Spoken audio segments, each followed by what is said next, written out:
classroom or church or VBS is in need of a realistic looking Ark of the Covenant, it's easier to make than you might think. This video will focus mainly on how to construct the box itself.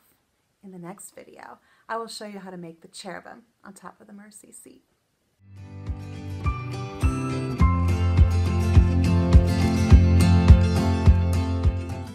All of the rectangular furniture in the tabernacle was measured in cubits, which is traditionally defined as the length between the elbow and the tip of the middle finger. While forearm lengths can differ greatly, it is generally accepted that a cubit is about 18 inches in length. In Exodus 25, God told Moses to make an ark 2.5 cubits long, 1.5 cubits wide, and 1.5 cubits tall. This would create a box approximately 45 inches long and 27 inches wide and high. I am not a carpenter, and if you aren't either, I have a shortcut for you, and that is a wood piano bench. I'm going to hazard a guess that many churches have an old piano bench sitting in storage somewhere. It doesn't have to look pretty because it will be covered and painted. The nice thing about using a piano bench is that you have a lid for the mercy seat, an area inside in which to place the 3 contents of the ark, ready-made legs, and a solid base on which to add the sides. Using a standard-sized piano bench, this would ultimately create a 3/4 size Ark of the Covenant, which for most purposes works just fine.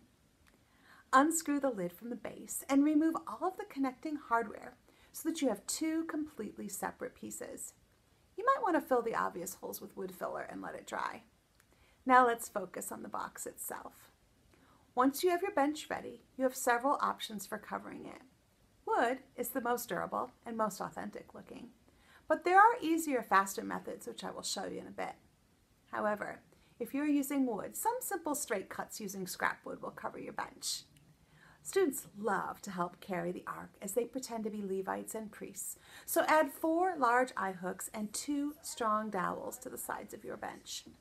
I recommend dowels that are greater than 1 inch in diameter and 48 inches in length. Anything smaller will cause the dowels to bow under the weight of the ark.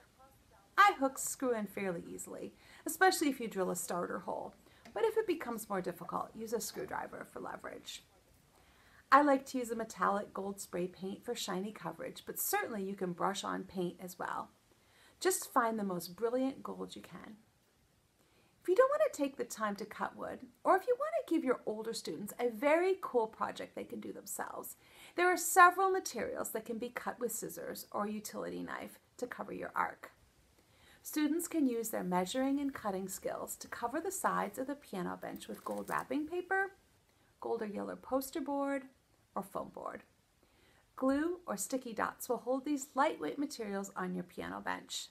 At this point, you could add eye hooks drilling right through the paper.